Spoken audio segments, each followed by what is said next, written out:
So casting a Skagit line on a single hand rod, there's a little bit of a learning curve, but kind of figured it out over time, and we're gonna go over that.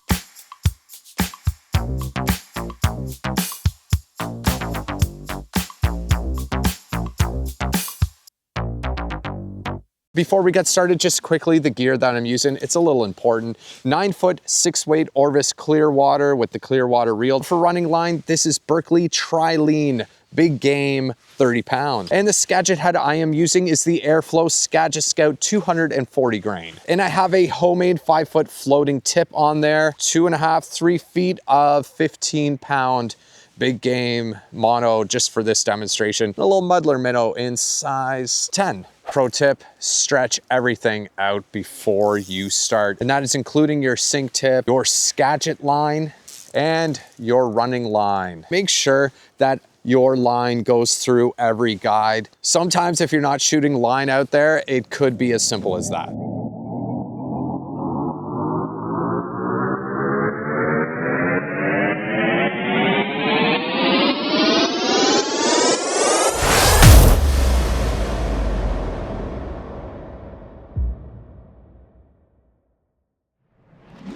The first drill to doing any single hand Skagit is just making sure that you have the proper setup. All we're gonna do is we're gonna practice bringing that fly close enough. I'm bringing it a rod tip away from me. When I put my rod tip down, that's where I wanna see my fly. So I'm gonna lift it up until I get that motion. That's good. I'm gonna bring it up again. I'm gonna bring it over. That's good. Gonna bring it over. That's not good. It flipped over right out in front of me. That's not what we want. And the reason for it is I lifted it up and I just kind of floated it across. You're gonna get the feeling down. It's gonna take a little bit of time, but once you figure it out, like once you just do that, will shoot out every time. So once that's done, once we make sure that the fly always lands a rod tip away, now we gotta work on the sweep. The sweep is probably the hardest part.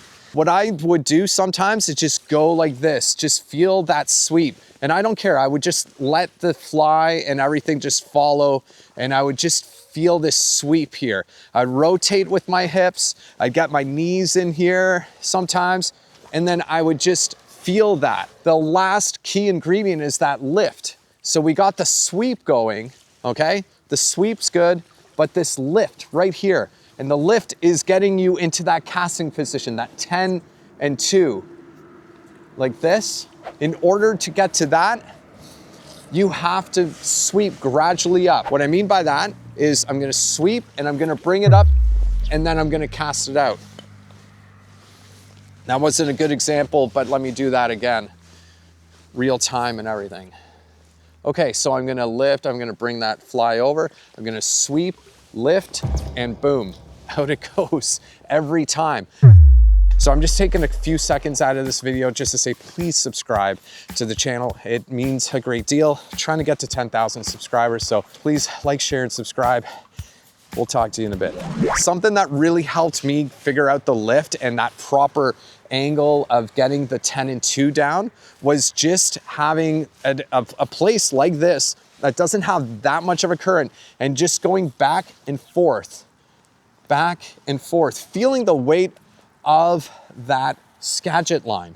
The really cool part about this drill is that it's showing you the sweet spot of your Skagit system. So what I mean by that, your rod, your Skagit head, your sink tip, your leader, all of that, it shows you where the sweet spot is. So the more you do this, the more you get to know where that spot is. This floating tip here needs about that much, about 12 to 14 inches laying on the water for it to launch properly. All we're doing is we're figuring out the anchor right now.